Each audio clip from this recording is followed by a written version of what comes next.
So the objective of this video is to be able to add and subtract radicals. A big part of that is being able to simplify radicals, which is hopefully what you just got done doing.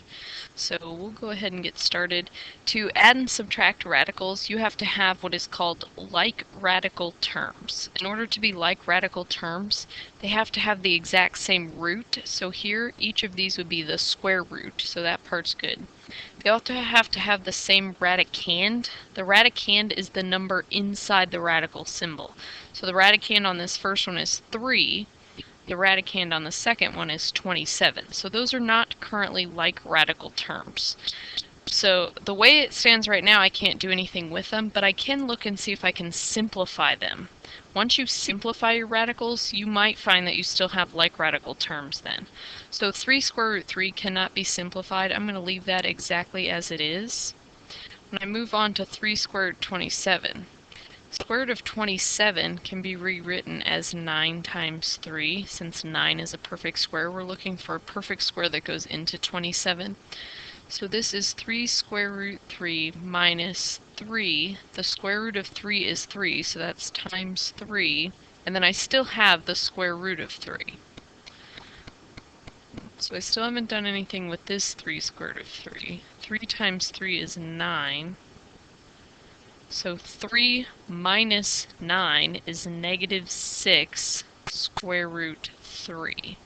So this would be my final answer. This should be a review. This is something you've done last year and then even earlier this year with square roots. What's going to be different is that we're not going to be just dealing with square roots. We're going to be dealing with third roots, fourth roots, fifth roots, and so on. So here's an example where I have the fourth root. So we can add or subtract if they're like radical terms. These are both fourth root, and they have the exact same radicand. That would be 80. So I can go ahead and subtract these as they are. Negative 2 minus 2 is negative 4. Then I have fourth root of 80. It's important before you say it's your final answer to look and see if you can simplify it. 80 can actually be rewritten as 16 times 5. So I'm going to do that. Negative 4 fourth root of 16 times 5.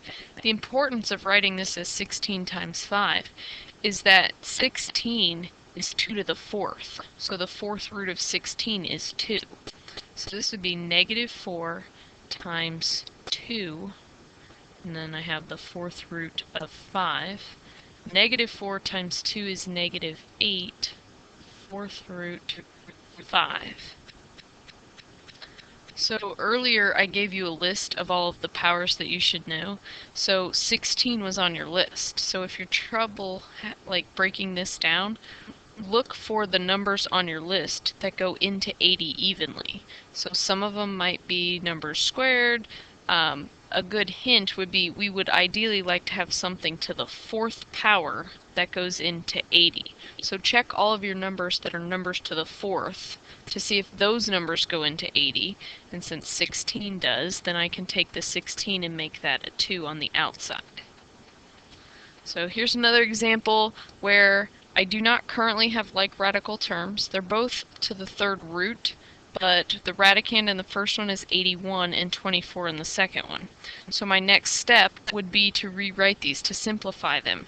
So I'm looking for a number to the third power that goes into 81 evenly. So 3 to the third is 27, and 27 goes into 81 3 times. So I'm going to rewrite this as 2 cube root of 27 times 3. Now over here on this one, for 24, 24 can be rewritten as 8 times 3, and 8 is on my list as 2 cubed.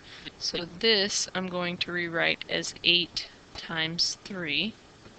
So now this would be 2 times the cube root of 27 is 3. I still have the cube root of 3 minus 3.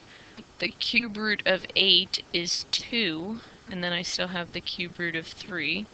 So 2 times 3 is 6 cube root 3 minus 3 times 2 is 6 cube root 3. So now I have like radical terms. They're both third root, and then the radicand is 3 in each of them. So 6 square or cube root 3 minus 6 cube root 3 is 0. Anything minus itself is 0. So your answer to this one would just be 0. So 2 cube root 81 minus 3 cube root 24 is 0. So we'll go ahead and do one more example. Now I have 3 terms, and at this point none of them are like radical terms, so I want to see if I can go ahead and simplify any of them. We never want to leave a negative inside the radical if we can help it, so the negative 2 cube root, for the negative 5, I'm going to make that negative 1 to the third times 5. Negative 1 times negative 1 times negative 1 is negative 1. So negative 1 times 5 would still be negative 5, but since this is now to the third power, I'll be able to take this negative 1 out of the radical. For the negative 135, I'm going to do something similar. I want to get the negative out, so that's going to be negative 1 to the third. And then 135 is actually 27 times 5. So I was looking at my list, and I'm trying to find some number to the third power that will go into 135 evenly.